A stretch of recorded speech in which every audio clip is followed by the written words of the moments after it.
ഈ മീൻ രുചികരമായിട്ട് തേങ്ങാപ്പാലൊഴിച്ച് എങ്ങനെയാണ് കറി വയ്ക്കുന്നതെന്ന് നമുക്ക് നോക്കാം. അപ്പോൾ നമുക്ക് മീൻ കഴുകി വൃത്തിയാക്കി വെട്ടി വെച്ചിട്ടുണ്ട്. ഇനി നമുക്ക് ഒരു മുറി തേങ്ങ ചിരണ്ടിയത് പിഴിഞ്ഞെടുക്കണം. അതിന് ആവശ്യമുണ്ട് 2 തക്കാളി ചെറുതായിട്ട് അരിഞ്ഞ് വെച്ചിട്ടുണ്ട്, വെളുത്തുള്ളി, ഇഞ്ചി, ആവശ്യത്തിന് ഉപ്പ്, കറിവേപ്പില, മുളക്, ഇത്രയും നമുക്ക് ആവശ്യമുണ്ട്. പിന്നെ സവോള ഇച്ചിരി കൂടുതൽ വേണം, രണ്ട് വലിയ സവോള ചെറുതായിട്ട് അരിഞ്ഞു വെച്ചിട്ടുണ്ട്. പിന്നെ മഞ്ഞൾ പൊടി ആവശ്യത്തിന് വേണം, കടുക്, മുളക്, ഇത്രയാണ് നമുക്ക് ആവശ്യമായിട്ടുള്ളത്. നമുക്ക് തേങ്ങ പിഴിഞ്ഞെടുക്കാം. ഓക്കെ, അപ്പോൾ തേങ്ങയും പിഴിഞ്ഞ് വെച്ചു. ഇനി നമുക്ക് ഒരു ചട്ടി അടുപ്പ് വെച്ച് അതിനകത്ത് എണ്ണ ഒഴിച്ച് കൊടുത്ത് കടുക് പൊട്ടിച്ചെടുക്കാം. ചട്ടി അടുപ്പ് വെച്ച് എണ്ണ ഇട്ടിട്ടുണ്ട്. ഇനി നമുക്ക് കടുക് ഇട്ട് കൊടുക്കാം. കടുക് നന്നായിട്ട് വറുത്തു കഴിഞ്ഞു. ഇനി നമുക്ക് ഇഞ്ചി, വെളുത്തുള്ളി, കറിവേപ്പില ഇതെല്ലാം കൂടി ഇട്ട് കൊടുക്കാം.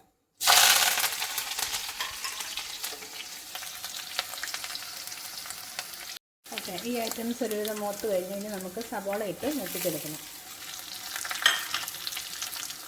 സവോള മൂത്ത് വരാൻ കുറച്ച് സമയം എടുക്കും. നമുക്കത് മൂടി വെച്ച് മൂപ്പിച്ചെടുക്കാം. ഓക്കെ, നമ്മൾ സവോളയൊക്കെ ആവശ്യത്തിന് മൂത്തിട്ടുണ്ട്.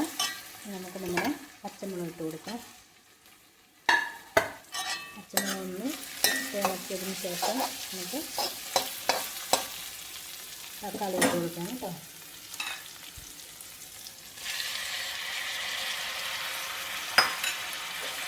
തക്കാളി നന്നായിട്ട് കഴിഞ്ഞ് ഇട്ട് വെന്ത് വരക്കാം കേട്ടോ. മൂടി വയ്ക്കാൻ വേണ്ടി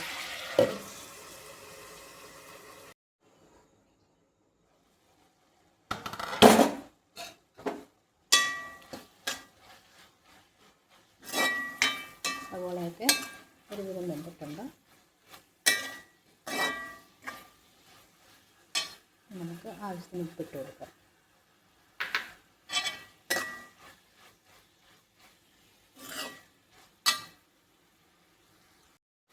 നമുക്ക് കുറച്ച് മഞ്ഞൾ ഇട്ട് കൊടുക്കണം.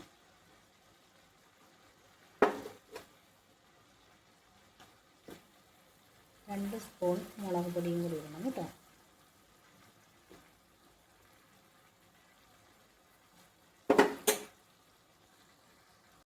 ഇതുവഴി നമുക്ക് ഇളക്കി ചേർത്തതിന് ശേഷം ഒത്തിരി സമയം വെച്ചുകൊണ്ടിരിക്കേണ്ട, കുറച്ച് സമയം എണ്ണ എല്ലാം ഒന്ന് പിടിച്ച്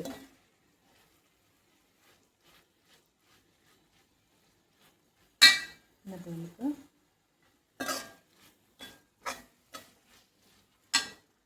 തേങ്ങാപ്പാൽ ഒഴിച്ചു കൊടുക്കാം. മുഴുവൻ പാൽ ഒഴിച്ചില്ല, ഒന്നുകൂടെ ഇളക്കി ചേർത്തതിന് ശേഷം വീണ്ടും ബാക്കി പാലൊഴിക്കാം. ഇനി നമുക്ക് ഇതൊന്ന് തിളച്ച് വരുമ്പോൾ ഇതിനകത്തേക്ക് മീൻ പെറുക്കിയിടണം. തേങ്ങാപ്പാലെല്ലാം ഒഴിച്ച് കൊടുത്തിട്ടുണ്ട്. അപ്പോൾ ഞാൻ മീനും ഇട്ടിട്ടുണ്ട്. ഇനി അത് തിളച്ച് വരുന്നുണ്ട്. അപ്പോൾ ഞാൻ ഈ ഉള്ളി മൂപ്പിക്കാൻ, സവോള മൂപ്പിക്കാനൊക്കെ മൂട് കട്ടിയുള്ള പാത്രമാണ് ഇൻഡാലിയത്തിൻ്റെ ചീനച്ചട്ടി എന്ന് പറഞ്ഞത്. ഇതിനകത്താണ് സവോള മൂപ്പിക്കാനൊക്കെ എടുക്കുന്നത്. പക്ഷെ ഞാനത് വീണ്ടും വേറെ പാത്രത്തിലേക്ക് മാറ്റിയാണ് മീനും ആ ചേരുവയെല്ലാം ചേർത്ത് ഇപ്പോൾ അടുപ്പ വെച്ചിരിക്കുന്നത്.